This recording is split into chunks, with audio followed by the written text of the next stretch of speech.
Hello students, कैसे हैं आप सब। आई होप अच्छे होंगे। मैं ईशा शर्मा आपके अपने चैनल मैथ्स क्लासेस पे हम करते हैं मैथ्स के सारे कंसेप्ट्स को एकदम क्लियर। और बच्चों आज हम स्टार्ट करेंगे एक्सरसाइज 1.4 का क्वेश्चन नंबर 1।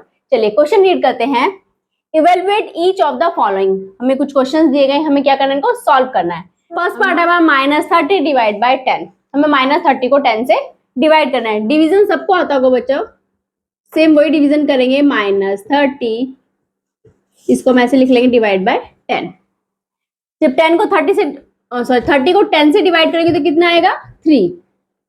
ये से कैंसिल हो जाएगा एंड माइनस साइन आपका ऐसे, तो आंसर आ गया हमारा -3। Clear.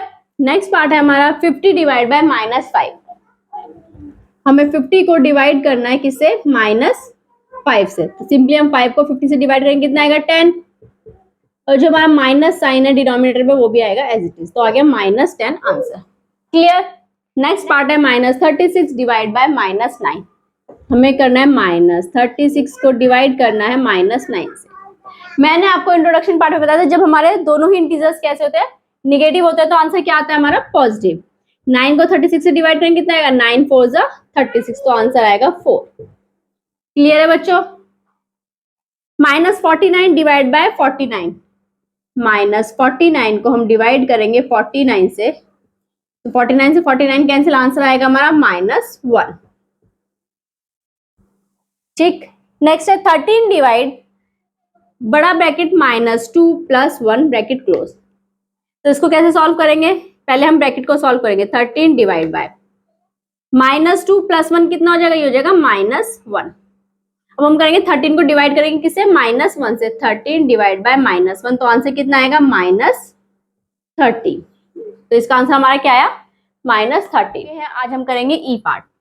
13 divide by bracket start -2 + 1 bracket close. Clear. तो हमें इसको सॉल्व करना है। 13 मैंने आपको पहले ही बताया, सबसे पहले हम ब्रैकेट सॉल्व करते हैं। ठीक है, सबसे पहले हम क्या करते हैं, ब्रैकेट सॉल्व।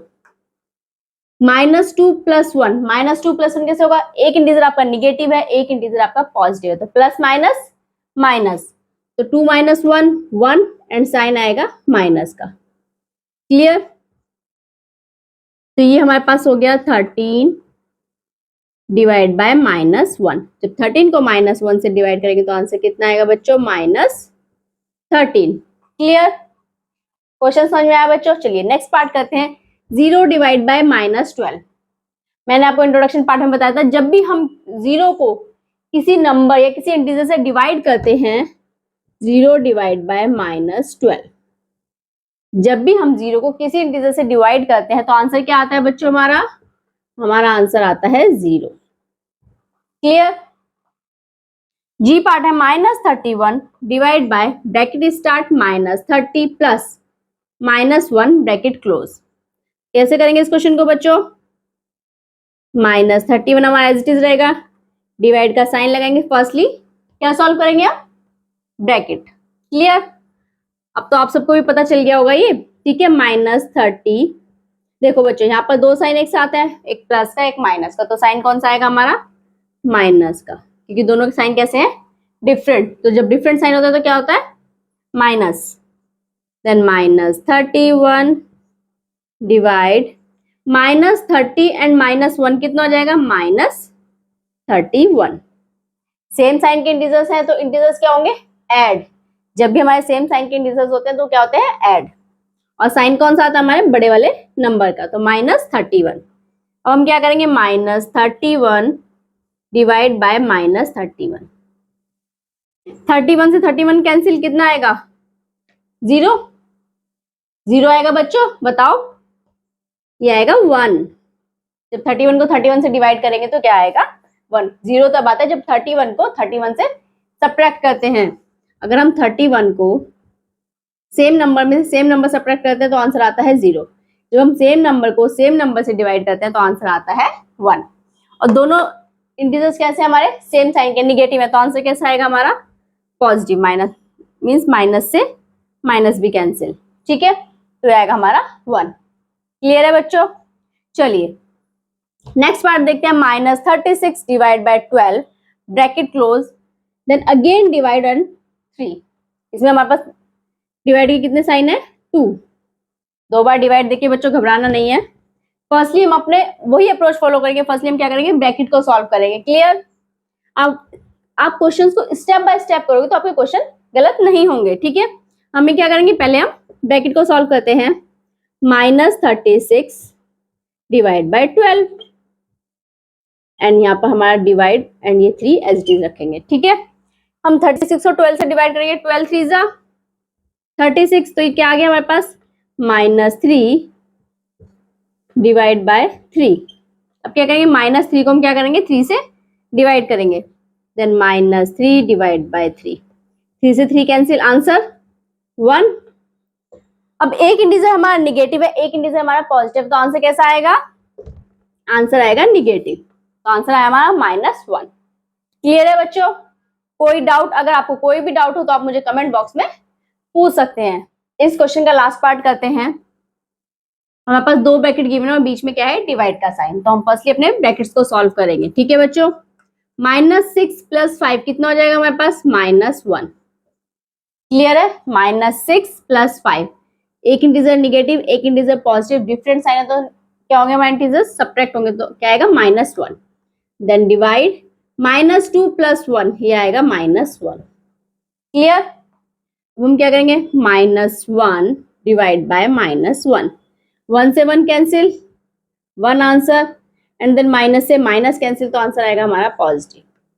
ये दोनों इंटीजर्स कैसे हैं, निगेटिव, तो आंसर कैसा आया, पॉजिटिव। हमारा आंसर आया 1। क्लियर? चलिए क्वेश्चन नंबर 2 में क्या है हमारे पास, वेरीफाई दैट। हमें क्या करना है, क्वेश्चंस को वेरीफाई करना है। वेरीफाई वाले क्वेश्चंस में क्या करते हैं हम, वेरीफाई वाले क्वेश्चंस में हम ये प्रूव करते हैं कि हमारी LHS जो है वो RHS के इक्वल आए। ठीक है, मतलब LHS हमें क्या वेरीफाई करना है कि LHS A divide by B plus C not equal A divide by B plus A divide by C। हमें इस क्वेश्चन में ये प्रूव करना है कि जो हमारी डिस्ट्रीब्यूटिव प्रॉपर्टी है, कौन सी डिस्ट्रीब्यूटिव प्रॉपर्टी, वो हमारे डिवीजन में एप्लीकेबल नहीं होती।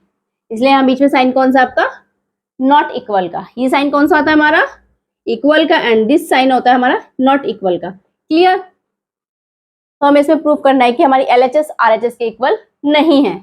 For each of the following values of A and B, A B and C, हमें A B और C की वैल्यू गिवन है, उसके बेसिस पे हमें इसको वेरीफाई करना है कि डिस्ट्रीब्यूटिव प्रॉपर्टी हमारे डिवीजन में एप्लीकेबल नहीं होती। तो कैसे करेंगे बच्चों क्वेश्चंस को, हमें क्या प्रूफ करना है कि A divide by B plus C not equal A divide by B plus A divide by C। ठीक है, हमें ये क्या करना है, वेरीफाई करना है। तो फर्स्टली हम क्या लेके चलेंगे, LHS। A की वैल्यू कितनी है हमारे पास, LHS हमारे पास क्या है, A divide by B plus C। A की वैल्यू पुट करेंगे 12 डिवाइड बाय B की वैल्यू कितनी है, -4। B की वैल्यू है -4 प्लस C की वैल्यू कितनी गिवन है, 2। क्लियर है बच्चों? इतना हमने यहाँ पे क्या किया, LHS में A B एंड C की वैल्यू पुट कर दी। ठीक है, अब इसको हम करते हैं सॉल्व। 12 डिवाइड बाय, ये देखो -4 प्लस 2 कितना हो जाएगा, ये आएगा आपके पास -2। क्लियर? अब हम क्या करेंगे, 12 को डिवाइड करेंगे किससे, -2 से। 2 6 जा 12 एंड माइनस का साइन है तो आंसर क्या आएगा हमारा, -6। ये आ गई हमारी LHS। सेम ऐसे हम क्या करेंगे, अब RHS को सॉल्व करते हैं। RHS हमें गिवन है A divide by B plus A divide by C। Clear? अब इसमें भी हम A B एंड C की वैल्यू पुट करेंगे।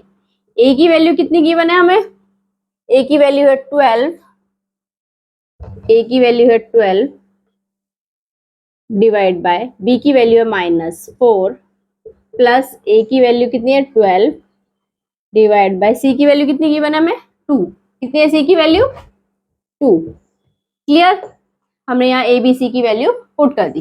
अब इसको सॉल्व करते हैं। पहले ये वाला ब्रैकेट सॉल्व करेंगे, देन ये वाला ब्रैकेट। 12 डिवाइड बाय -4, मतलब कि हम 12 को डिवाइड कर दें किससे, -4 से। देन प्लस 12 डिवाइड बाय 2, 4 3 जा 12, 2 6 जा 12, तो यहाँ से हमारा क्या आया, -3 प्लस 6। -3 + 6, -3 + 6 क्या आएगा हमारे पास, ये आएगा +3।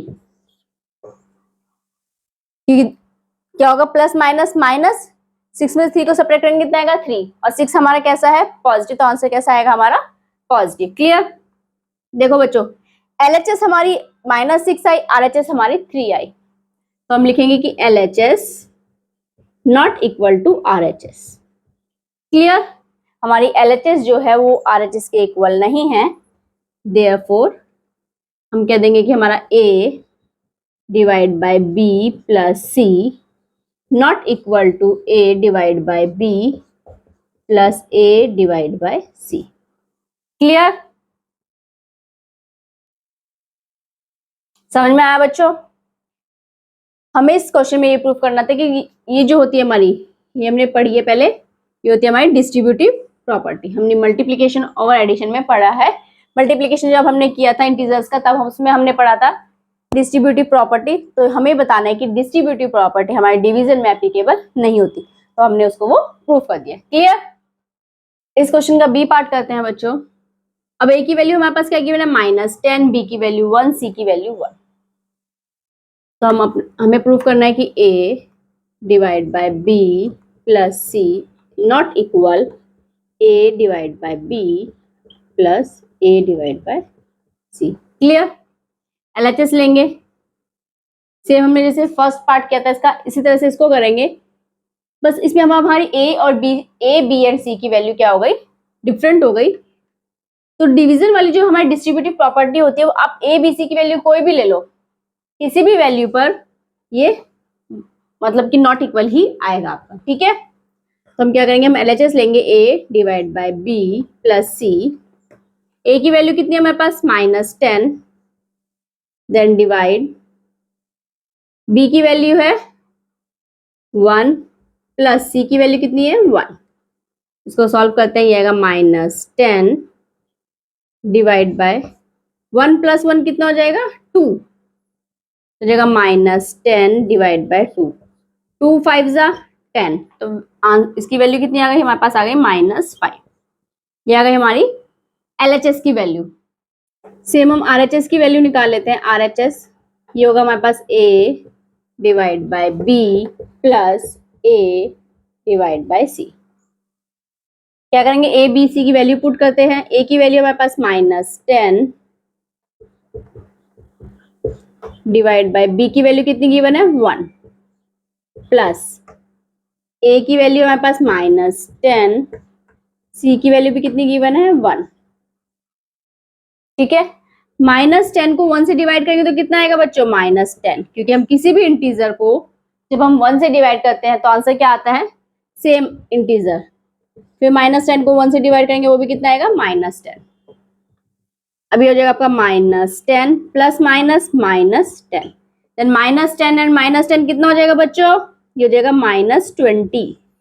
कितना आएगा -20। अब देखो LHS की वैल्यू -5, RHS की value -20, means LHS not equal to RHS। Therefore A divide by B plus C not equal to A divide by B plus A divide by C। Clear. Question समझ में आया बच्चों किस तरह से करना है, ये वेरीफाई वाला क्वेश्चन। क्वेश्चन नंबर 3 में हमारे पास फिल इन द ब्लैंक्स, हमें यहाँ कुछ फिलअप्स दिए गए हैं, उनको हमें फिल करना है। ठीक है। फर्स्ट पार्ट है हमारे पास 369 divided by dash is equal to 369। Means हम 369 को किस नंबर से डिवाइड करें कि हमारा आंसर भी जो है वो 369 ही आए। मैंने आपको बताया था इंट्रोडक्शन में, जब हम किसी इंटीजर को 1 से डिवाइड करते हैं, जब हम किसी भी इंटीजर को 1 से डिवाइड करते हैं तो जो आंसर आता है वो क्या आता है, सेम वही इंटीजर आंसर आता है। ठीक है। तो हम 369 को किससे डिवाइड करेंगे, हम करेंगे 1 से डिवाइड। ठीक है। 369 को हम 1 से डिवाइड करेंगे तो आंसर हमारा क्या आएगा 369। ठीक है। नेक्स्ट है -75 को हम किससे डिवाइड करेंगे, आंसर -1 आए। -75 को हम किससे डिवाइड करें कि आंसर जो है वो हमारा -1 आए। आंसर क्या है हमारा -1। तो अगर हम 75 को सेम नंबर से डिवाइड करेंगे तो हमारा आंसर क्या आएगा 1। और क्योंकि ये ऑलरेडी हमारा माइनस का है तो यहाँ पे क्या आएगा -1। क्लियर। तो हम -75 को किससे डिवाइड करेंगे 75 से, तो हमारा आंसर क्या आएगा -1। जब हम सेम इंटीजर को मतलब किसी भी इंटीजर को उसी इंटीजर से डिवाइड करते हैं तो आंसर आता है 1, और जब हम किसी इंटीजर को 1 से डिवाइड करते हैं तो हमारा आंसर आता है सेम वही इंटीजर। क्लियर है बच्चों, इतना क्लियर हुआ। चलिए इसका आगे का पार्ट करते हैं। -206 डिवाइडेड बाय डैश। -206 को हम किससे डिवाइड करें कि आंसर हमारा 1 आए, तो -206 को हम किससे डिवाइड करेंगे जल्दी बताओ 206 से। अगर हम इसको 206 से करते हैं तो हमारा आंसर आएगा -1। ये देखो, अगर हम -206 को डिवाइड करते हैं 206 से, इसे कैंसिल और माइनस, हमारा आंसर क्या आएगा -1। बट हमारा आंसर क्या आ रहा है पॉजिटिव, तो हमारा दूसरा इंटीजर भी कैसा होना चाहिए निगेटिव, तभी हमारा आंसर कैसा आएगा पॉजिटिव। तो हम किससे डिवाइड करेंगे -206 को -206 से डिवाइड करेंगे तो आंसर कैसा आएगा 1। और बच्चों एक चीज ध्यान देना, जब भी आपके दो साइन एक साथ हो तो उन्हें कभी भी आप ऐसे नहीं लिखोगे, आपको वहां ब्रैकेट यूज करना है, ठीक है, अदरवाइज आपके मार्क्स कट हो सकते हैं। ठीक है, तो यहाँ पे जब भी हमारे दो साइन आएंगे तो हम इंटीजर को कैसे लिखेंगे ब्रैकेट में। क्लियर। नेक्स्ट करते हैं -87 डिवाइडेड बाय डैश। ये आंसर 87 है, तो -87 को किससे डिवाइड करें। अगर हम -87 को -1 से डिवाइड करें तो हमारा आंसर क्या आएगा 87, क्योंकि दोनों इंटीजर कैसे होने चाहिए निगेटिव, तभी तो आंसर पॉजिटिव आएगा। दोनों इंटीजर क्या सेम साइन के होने चाहिए, तब हमारा आंसर क्या आता है पॉजिटिव। ठीक है, जब हमारा फर्स्ट इंटीजर निगेटिव है तो सेकंड भी हम कैसे लेंगे निगेटिव। तो -87 को हम डिवाइड करेंगे -1 से, तो आंसर क्या आएगा हमारा 87। क्लियर है। Dash divided by 1 is equal to -87। हम 1 से किस नंबर को डिवाइड करें कि हमारा आंसर -87 आए। तो जब भी हम किसी भी नंबर को अगर 1 से डिवाइड करते हैं तो आंसर क्या आता है सेम, तो हम यहाँ पे क्या लेंगे, हम यहाँ लेंगे -87, क्योंकि अगर हम -87 को 1 से डिवाइड करेंगे तो आंसर तभी तो आएगा हमारा -87। Clear. Dash divided by 48 is equal to -1। क्या आंसर आ रहा है हमारा -1। तो 48 को किससे डिवाइड करेंगे कि 1 आए 48 से, बट दोनों इंटीजर कैसे हैं अभी पॉजिटिव, हमें आंसर चाहिए निगेटिव, तो एक इंटीजर हमारा कैसा होना चाहिए निगेटिव। तो -48 को डिवाइड करेंगे 48 से तो हमारा आंसर आएगा -1। क्लियर हुआ बच्चों। नेक्स्ट है 20 divide by dash is equal to -2। हम 20 को किस नंबर से डिवाइड करें, 20 को हम किस नंबर से डिवाइड करें कि आंसर -2 आए। आंसर क्या है हमारा -2 आए। देखो बच्चों, सपोज आपको नहीं पता चल रहा है कि हम कैसे लेंगे, तो हम जो नंबर हमें नहीं पता उसकी जगह हम क्या लिख सकते हैं x। 20 डिवाइड बाय, हमें यहाँ नहीं पता कि क्या आंसर आना है तो हमने ले लिया x is equals to -2। Clear. तो हम इसको लिख सकते हैं 20 divide by x is equals to -2। अब यहाँ पर हम कर देंगे क्रॉस मल्टीप्लाई। ठीक है, तो ये जगह 20 divide by -2 is equals to x, तो ये इससे हो जाएगा कैंसिल 10 टाइम्स। x की वैल्यू कितनी आ गई बच्चों, x की वैल्यू आ गई -10। आप ऐसे भी इनको निकाल सकते हो। ठीक है, तो 20 को हम किससे डिवाइड करें -10 से, जब हम डिवाइड करेंगे तो आंसर क्या आएगा हमारा -2। क्लियर। हम यहाँ पर x पुट करके देख सकते हैं, जो हमें आंसर नहीं पता वहां पे हम x रखेंगे, देन क्रॉस मल्टीप्लाई करेंगे, उसको सॉल्व करेंगे तो x की वैल्यू कितनी आ गई -10। क्लियर। तो आंसर आ गया हमारा -2। ठीक है, यानी कि 20 को अगर हम -10 से डिवाइड करते हैं तो आंसर क्या आएगा -2। लास्ट पार्ट है इस क्वेश्चन का, dash divided by 4 is equals to -3। तो हम किस नंबर को डिवाइड करें 4 से कि आंसर क्या है -3, हमें नहीं पता तो हम यहाँ क्या पुट कर लेंगे x। हमने क्या रख दिया यहाँ पर x, तो हम करेंगे x divide by 4 is equals to -3। Clear है बच्चे इतना। तो अब हम क्या करेंगे क्रॉस मल्टीप्लाई, 3 हमारा इधर आ जाएगा, 4 हमारा उस साइड चला जाएगा, तो ये हो जाएगा क्रॉस मल्टीप्लाई कर देंगे तो ये हो जाएगा x is equals to -3 multiply by 4। Clear, हमने 4 को उस साइड ले जाके मल्टीप्लाई कर दिया, तो x की वैल्यू कितनी आ जाएगी 4 3 12, और एक इंटीजर हमारा निगेटिव है, तो आंसर कैसा आएगा? निगेटिव।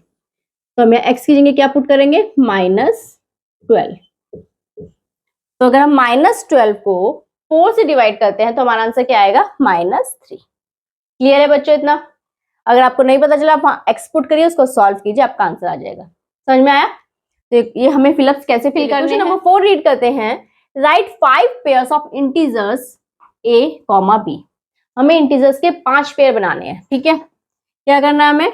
5 पेयर्स बनाने हैं इंटीजर्स के, इस तरह से a, b, such that a divided by b is equals to -3। वो पेयर हमारे ऐसे होने चाहिए कि अगर हम a को डिवाइड करें b से, तो जो हमारा आंसर है वो कितना आना चाहिए? -3। क्लियर? अगर हम a को b से डिवाइड करें तो हमारा आंसर जो है वो -3 है। हमें इस तरह के पेयर्स बनाने हैं। One such pair is 6, -2। ठीक है, एक पेयर उन्होंने दिया है 6, -2। ऐसा ये एक पेयर है, because 6 divided by -2 is equals to -3। जब हम 6 को -2 से डिवाइड करेंगे तो हमारा आंसर क्या आएगा? -3। ठीक है, तो इसी तरह से एक पेयर उन्होंने दिया है 6, -2। हमें इसी तरह से 5 पेयर बनाने हैं जिनको डिवाइड करें तो आंसर क्या है? -3। क्लियर? तो ऐसे कौन से पेयर हो सकते हैं? सपोज a की वैल्यू अगर हमने ले ली 12, हमने a की वैल्यू कितनी ली? 12। क्लियर? a की वैल्यू हमने ली 12। हमें b की वैल्यू नहीं पता, तो हम क्या करेंगे? 12 divide by b is equals to minus, क्या आंसर आना चाहिए हमारा? -3। तो हमने आ गया -3। ठीक है, हमें b की वैल्यू निकालनी है, तो क्या करेंगे? Cross multiply. तो b इज इक्वल्स टू हो जाएगा आपका 12 डिवाइड बाय -3। तो 3 4s are 12, that implies b is equals to -4। तो हमारी b की वैल्यू कितनी आ गई? -4। अगर हम a 12 लेते हैं तो हमारी b की वैल्यू आ रही है -4। तो ये हमारा एक पेयर हो गया, मीन्स a की वैल्यू 12 देन b की वैल्यू -4। तो आंसर क्या आएगा हमारा? -3।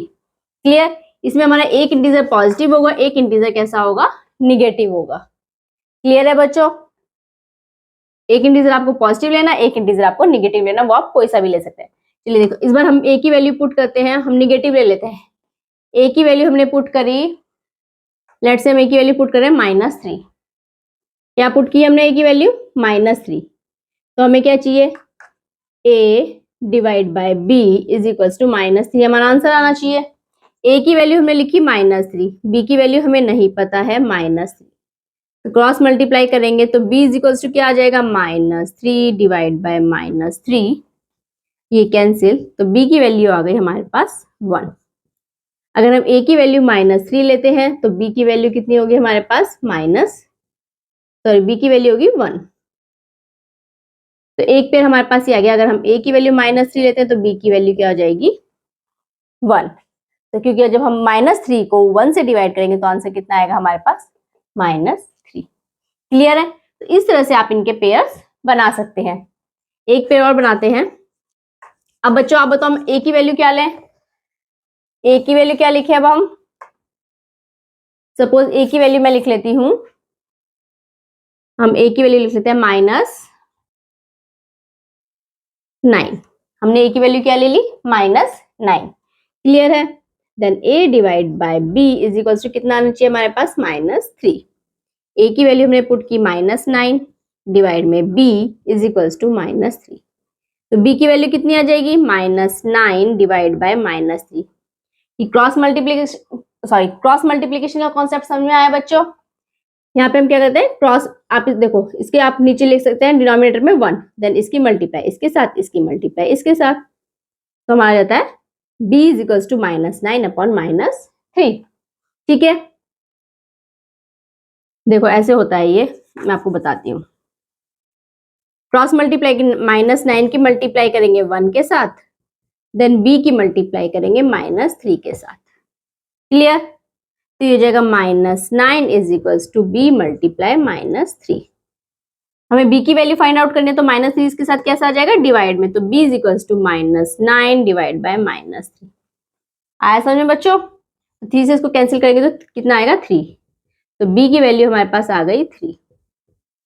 अगर हमने ए की वैल्यू -9 ली है तो बी की वैल्यू कितनी आ रही है हमारे पास 3।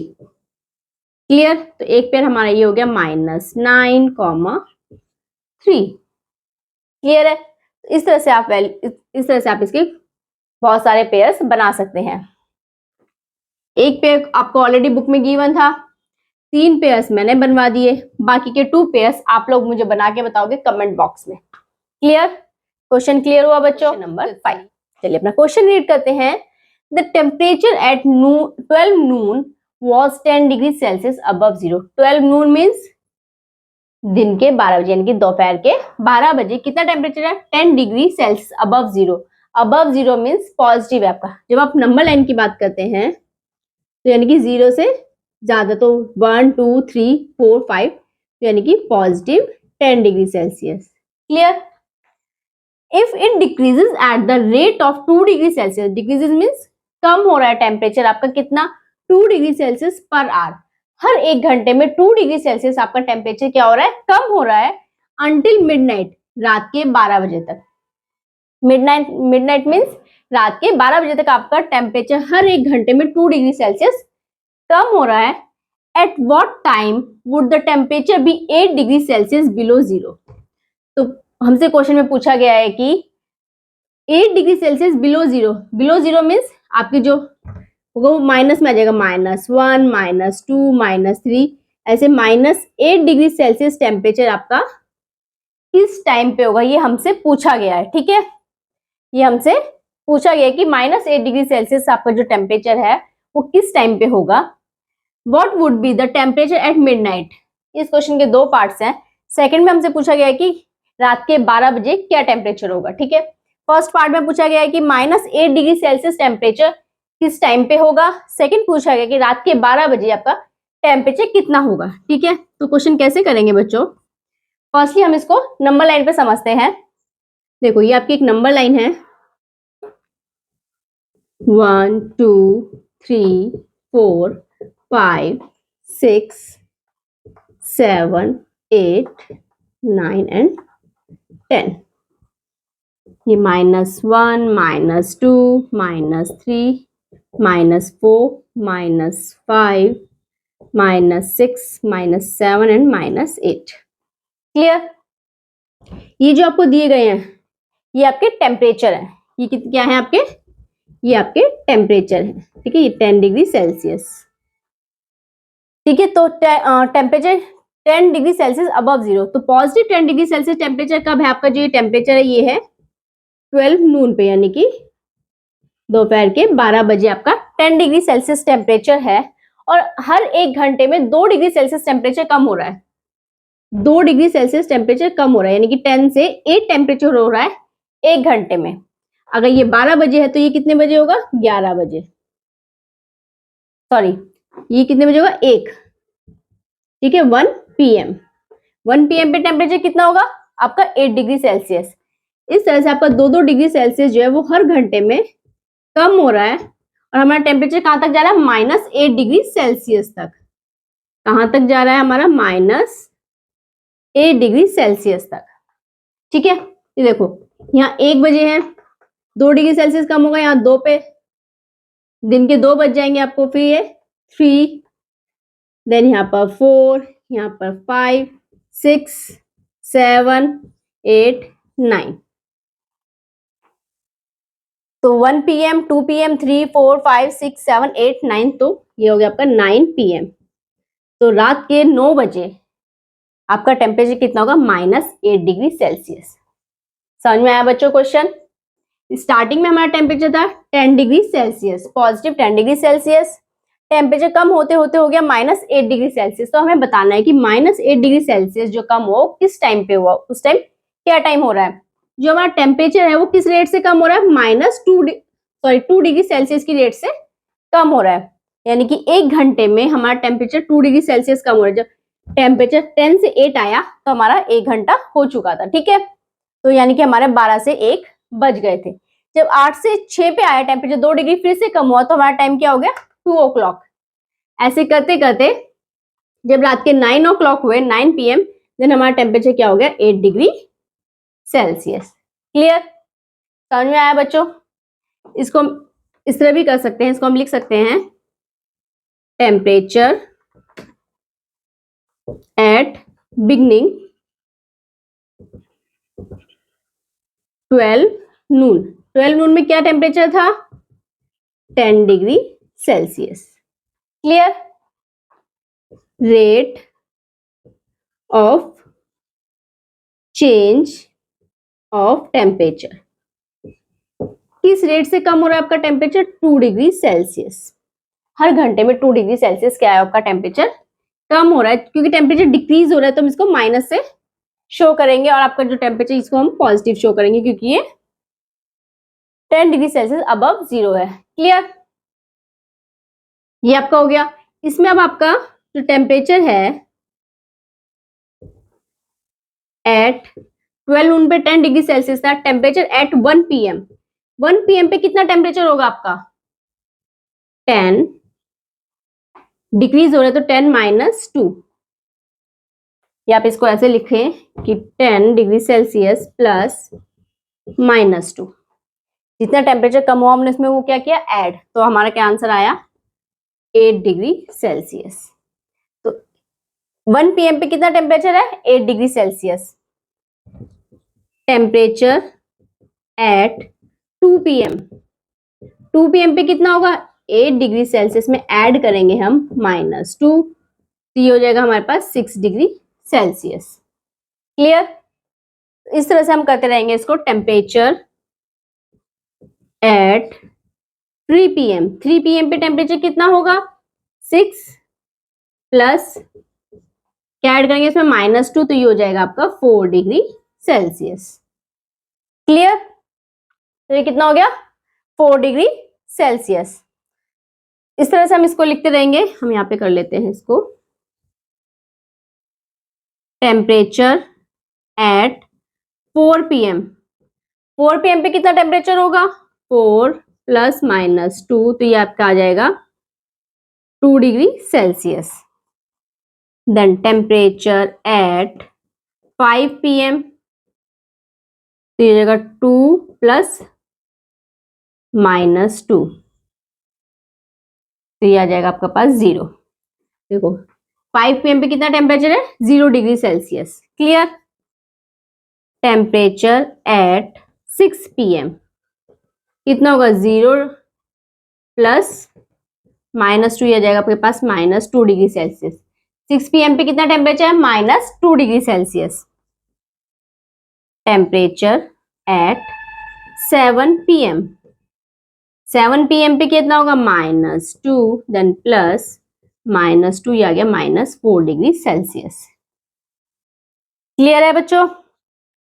टेम्परेचर एट 8 PM, 8 PM पे कितना होगा माइनस 4 प्लस माइनस 2, तो ये आ जाएगा आपके पास माइनस 6 डिग्री सेल्सियस। आगे हम यहाँ कर लेते हैं इसको। Then temperature at 9 PM, 9 PM पे टेम्परेचर कितना होगा माइनस 6 प्लस माइनस 2, तो ये आपके पास हो जाएगा माइनस 8 डिग्री सेल्सियस। तो हम यहाँ पे लिख देंगे therefore at 9 PM, at 9 PM temperature will be minus 8 degree Celsius, या आप लिख सकते हैं below 8 degree Celsius below 0। Clear है बच्चों? तो ये इस क्वेश्चन का फर्स्ट पार्ट हुआ। टेम्परेचर स्टार्टिंग में कितना था 10 डिग्री सेल्सियस, 2 डिग्री सेल्सियस से टेम्परेचर कम हो रहा है आपका, तो जब 12 पे 10 था तो 1 पे कितना होगा 10 माइनस 2 करेंगे 8 डिग्री सेल्सियस, देन 2 पे 6 डिग्री सेल्सियस, 3 पे 4 डिग्री सेल्सियस, 4 पे 2 डिग्री सेल्सियस, 5, इस तरह से करते करते हमने 9 PM पे कितना आ गया आपका माइनस 8 डिग्री सेल्सियस। तो at 9 PM temperature will be minus 8 degree Celsius. तो रात के 9 बजे आपका टेम्परेचर क्या होगा minus 8 degree Celsius. What would be the temperature at midnight, रात के 12 बजे क्या टेम्परेचर होगा। ठीक है, अब हमें ये फाइंड आउट करना है इसका सेकंड पार्ट। तो rate of change of temperature, temperature किस रेट से कम हो रहा है बच्चों? 2 डिग्री सेल्सियस पर आवर। 1 घंटे में कितना कम हो रहा है? 2 डिग्री सेल्सियस। अब देखो मैं 12 नून से रात के 12 बजे निकालना है, तो दिन के 12 बजे से रात के 12 बजे तक कितना टाइम होगा? 12 घंटे। कितना टाइम है हमारे पास? 12 आवर्स। जब 1 घंटे में 2 डिग्री सेल्सियस कम हो रहा है तो 12 आवर्स में कितना कम होगा? Change in temperature in 12 hours. 12 hours में कितना कम होगा बच्चों? जब 1 आवर में 2 डिग्री सेल्सियस कम हो रहा है तो 12 में कितना होगा? 12 multiply by 2 is equals to 24 degree Celsius. तो 12 घंटे में कितना टेम्परेचर कम होगा? 24 डिग्री सेल्सियस। क्लियर? हमें निकालना है कि रात के 12 बजे क्या टेम्परेचर होगा। स्टार्टिंग में टेम्परेचर कितना था हमारे पास? 10 डिग्री सेल्सियस। टेम्परेचर एट 12 नून, नून में कितना टेम्परेचर था हमारे पास? 10 डिग्री सेल्सियस। तो हमें निकालना है कि टेम्परेचर एट 12 AM, AM लिख सकते हो या मिडनाइट। क्लियर? मिडनाइट रात के 12 बजे हम दिखा था 12 AM। ठीक है, तो कितना होगा? जो आपका स्टार्टिंग में टेम्परेचर था उसमें हम क्या करेंगे? उसमें से सब्ट्रैक्ट करेंगे कितना? जितना टेम्परेचर डिक्रीज हुआ।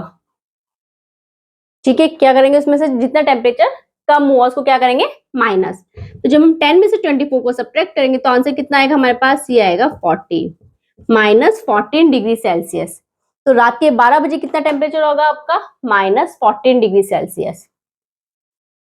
1 घंटे में टेम्परेचर 2 डिग्री सेल्सियस कम हो रहा है, तो दिन के 12 बजे से रात के 12 बजे तक हमारे पास होते हैं बीच के 12 घंटे। तो 12 घंटे में टेम्परेचर कितना कम होगा? 24 डिग्री सेल्सियस। क्लियर? स्टार्टिंग में टेम्परेचर हमारे पास था 10 डिग्री सेल्सियस।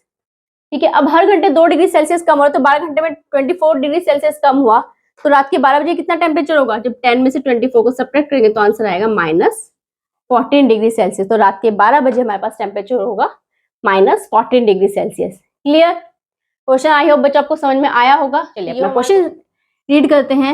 इन अ क्लास टेस्ट, आपका कोई क्लास टेस्ट हो रहा है, +3 marks are given for every correct answer. अगर आप एक क्वेश्चन सही करते हो तो उसके लिए आपको मिलते हैं 3 नंबर, +3 नंबर। ठीक है, and -2 marks are given for every incorrect answer. But अगर आपका कोई क्वेश्चन गलत हो जाता है तो उसके लिए आपको मिलेंगे -2 नंबर। ठीक है, कितने मार्क्स मिलेंगे उसके लिए? -2। And no marks for not attempting any question. अगर आप कोई भी क्वेश्चन अटेम्प्ट नहीं करते हो तो उसके लिए मिलेंगे आपको 0 नंबर। इस क्वेश्चन का फर्स्ट पार्ट है, राधिका स्कोर्ड 20 मार्क्स। राधिका के 20 मार्क्स आए हैं if she has got 12 correct answer, जिसमें से उसने 12 करेक्ट आंसर किए हैं। How many question has she attempted incorrectly. तो हमें ये बताना है कि उसने कितने क्वेश्चन गलत किए। क्वेश्चन समझ में आया बच्चों? देखिए कैसे करेंगे इस क्वेश्चन को। फर्स्टली जो हमें इंफॉर्मेशन गिवन है उसको हम राइट डाउन करेंगे। Marks are given for 1 correct answer. जब हमारा एक क्वेश्चन सही होता है, एक आंसर मतलब सही है, तो उसके लिए कितने नंबर मिल रहे हैं? +3। Clear? Marks are given for, अब राधिका ने कितने क्वेश्चन सही किए हैं? 12। तो 12 करेक्ट आंसर्स के लिए कितने नंबर मिलेंगे? 12 करेक्ट आंसर्स। क्या करेंगे? 12 मल्टीप्लाई बाय 3। एक क्वेश्चन सही होने पे हमें 3 नंबर मिल रहे हैं, तो 12 क्वेश्चन सही होने पे कितने नंबर मिलेंगे? 36। क्लियर है बच्चों इतना? ठीक। अब राधिका के कितने स्कोर आए? कितना स्कोर किया राधिका ने? 20। तो राधिका स्कोर कितना है? 20। क्लियर? अब हमें क्या करना है? हमें निकालना है कि उसने क्वेश्चन कितने गलत किए। एक क्वेश्चन गलत होने पर कितने नंबर मिल रहे हैं? -2। Marks are given for one incorrect answer. One incorrect answer. कितने नंबर है? -2. Clear? Marks are obtained for incorrect answers. Incorrect answers. यहाँ ध्यान देना बच्चों, हमें ये नहीं पता ना उसने कितने क्वेश्चंस गलत किए हैं, तो हम निकालेंगे कि जितने उसने क्वेश्चन गलत किए उसके लिए उसको कितने नंबर मिले। एक क्वेश्चन गलत होने पर कितने नंबर मिल रहे हैं? -2. टोटल स्कोर राधिका का कितना है? 20. तो हम क्या करेंगे, टोटल स्कोर में से जो राधिका को सही आंसर करने पर नंबर मिले थे, अगर हम उनको माइनस कर दें तो हमारा आ जाएगा कि गलत आंसर करने पर उसको कितने नंबर मिले। टोटल स्कोर में से अगर हम सब्ट्रैक्ट कर दें करेक्ट आंसर को, तो हमारा क्या होगा? इनकरेक्ट आंसर्स के मार्क्स आ जाएंगे। देखो बच्चों कैसे, जो टोटल स्कोर होगा, टोटल स्कोर वो क्या होगा? इज इक्वल्स टू जो करेक्ट आंसर के लिए नंबर है, करेक्ट आंसर के लिए जो नंबर है, प्लस जो इनकरेक्ट के लिए आपको नंबर दिए जा रहे हैं। यही तो होगा, जितने आपने क्वेश्चन सही किए उसके लिए जो आपको नंबर मिले, और जितने क्वेश्चंस आपने गलत किए उसके लिए जो नंबर मिले, उनको ऐड करके तभी तो आपका टोटल स्कोर आएगा। उनको ऐड करके तो आपका टोटल स्कोर आएगा। जब हमें टोटल स्कोर पता है, करेक्ट आंसर्स के नंबर्स पता है, तो हम इनकरेक्ट के मार्क्स नहीं निकाल सकते। तो हम टोटल स्कोर में से करेक्ट वाले जो मार्क्स है हमारे, उनको क्या करेंगे? सब्ट्रैक्ट। क्लियर है बच्चों? उनको हम क्या करेंगे? सब्ट्रैक्ट। तो हमारा क्या आ जाएगा? तो हमारा आंसर आ जाएगा 16। क्लियर? तो हमें पता चल गया कि उसने जो जितने भी क्वेश्चंस गलत किए थे उसके लिए उसको नंबर मिले -16। अब हम नंबर ऑफ इनकरेक्ट आंसर्स निकाल लेंगे कि कितने आंसर्स उसने गलत किए। नंबर ऑफ इनकरेक्ट आंसर्स कैसे निकालेंगे बच्चों? ध्यान देना, जो हमारे पास उसे इनकरेक्ट आंसर्स के मार्क्स मिले हैं वो, एंड देन डिवाइडेड बाय जो एक इनकरेक्ट आंसर के लिए मार्क्स गिवन है, कितने? -2। तो माइनस से माइनस कैंसिल, 2 8 जा 16। तो राधिका ने कितने क्वेश्चंस इनकरेक्ट किए हैं? 8। क्वेश्चन समझ में आया बच्चों? फर्स्टली जो हमें इन्फॉर्मेशन गिवन थी हमने वो लिखा, marks are given for one correct answer के लिए कितने नंबर दिए जा रहे हैं? 3। तो उसने 12 आंसर करेक्ट किए थे, तो उसके लिए कितने मार्क्स दिए जाएंगे? 36। 12 × 3। क्लियर? राधिका का टोटल स्कोर कितना था? 20। तो जब हमें टोटल स्कोर पता है और करेक्ट आंसर्स के लिए जो मार्क्स दिए गए वो पता है, तो क्या हम इनकरेक्ट आंसर्स के लिए जो मार्क्स है वो नहीं निकाल सकते? वो हम निकालेंगे टोटल स्कोर माइनस जो करेक्ट आंसर के लिए आपके मार्क्स थे वो। तो हमारा आ जाएगा -16। हमें निकाला नंबर ऑफ इनकरेक्ट आंसर कि उसने कितने क्वेश्चंस गलत, कितने आंसर्स गलत किए। तो हम क्या करेंगे? -16 डिवाइड बाय -2, जो कि हमारे एक इनकरेक्ट आंसर के मार्क्स थे। ठीक है, तो कितना आ गया? 8। क्वेश्चन क्लियर बच्चों? क्वेश्चन नंबर 7 में है, an elevator descends into a mine shaft at the rate of 6 metre per minute. कोई आपकी लिफ्ट जो है वो माइन शाफ्ट में जा रही है, किस रेट से? 6 मीटर पर मिनट। 1 मीटर में कितनी डिस्टेंस कवर कर रही है? 6 metre. If the descent start from 10 metre above the ground level, और जो लिफ्ट है वो कहां से स्टार्ट करती है चलना? ग्राउंड लेवल से 10 मीटर अबव से वो नीचे जाना स्टार्ट करती है। How long will it take to reach -350 metre? तो -350 मीटर तक पहुंचने के लिए इसको कितना टाइम लगेगा? देखो बच्चे, इस क्वेश्चन को ऐसे समझो, ये आपका ग्राउंड लेवल है, ये क्या है आपका? Ground level. इससे 10 मीटर अबव ये डिस्टेंस कितनी है हमारी? 10 मीटर। यहां से एलिवेटर चलना स्टार्ट करता है, ठीक है, यहां से एलिवेटर चलना स्टार्ट करता है इस तरह से, और कहां तक जा रहा है? 350 मीटर बिलो द ग्राउंड। ठीक है, 350 मीटर। माइनस का जो आपका माइनस साइन है वो यही शो करेगा कि वो ग्राउंड के नीचे जा रहा है। ठीक है, 10 metre above the ground means +10, और अगर माइनस है तो वो बिलो द ग्राउंड। तो एलिवेटर ने आपका यहां से चलना स्टार्ट किया और यहां तक वो आया है, तो हमें बताना है कि वो इतनी डिस्टेंस को कवर करने में कितना टाइम ले रहा है। ठीक है, तो देखो क्वेश्चन को किस तरह से करेंगे। स्टार्टिंग पोजीशन क्या है एलिवेटर की? स्टार्टिंग पोजीशन कितनी है? 10 मीटर। पॉजिटिव आप साइन शो कर सकते हो, ठीक है। एंड फाइनली कहां तक पहुंचा वो फाइनल पोजीशन कहां तक, -350 मीटर, ठीक है। अब टोटल डिस्टेंस निकालेंगे, टोटल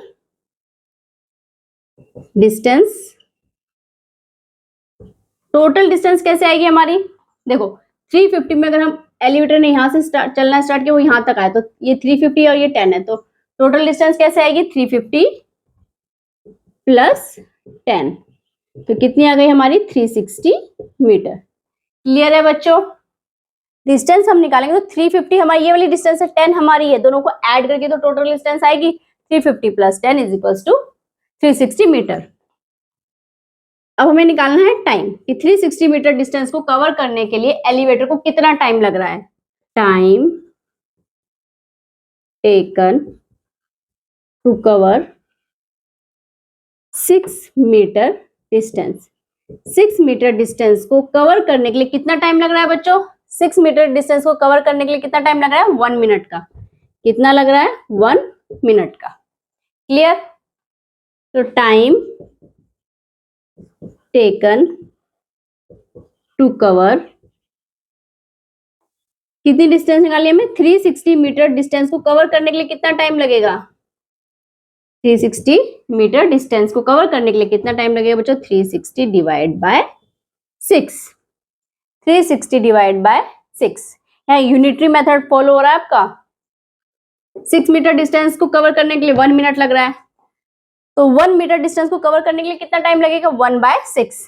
देखो 6 मीटर डिस्टेंस को कवर करने के लिए लग रहा है 1 मिनट, देन 1 मीटर डिस्टेंस को कवर करने के लिए कितना टाइम लगेगा बच्चों, 1/6 मिनट। क्लियर, देन 360 मीटर को डिस्टेंस को कवर करने के लिए कितना टाइम लगेगा, 1/6 इंटू 360। क्लियर है, ये आपका यहाँ यूनिटरी मेथड फॉलो हो रहा है, ठीक है, समझ में आया बच्चों। तो अब हम 360 को 6 से डिवाइड करेंगे तो कितना आएगा हमारे पास, 60 मिनट, तो हमारे पास आया 60 minute is equals to 1 hour. ठीक है, तो एलिवेटर को 360 मीटर की डिस्टेंस कवर करने के लिए कितना टाइम लग रहा है, 1 घंटा।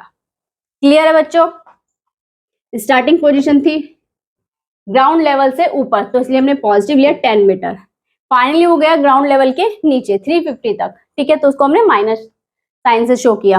टोटल डिस्टेंस हमारी आएगी 350 plus 10 is equal to 360।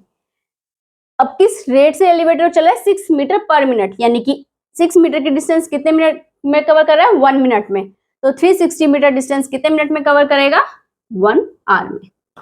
Clear है बच्चों, तो ये हो हमारा क्वेश्चन नंबर 7 कंप्लीट, और इसी के साथ हमारी एक्सरसाइज 1.4 कंप्लीट एंड चैप्टर भी हमारा हो गया कंप्लीट। तो आगे की चैप्टर्स करेंगे नेक्स्ट वीडियो में बच्चों, तब तक के लिए आप अपना ध्यान रखिए, अपनी प्रैक्टिस यूं ही करते रहें।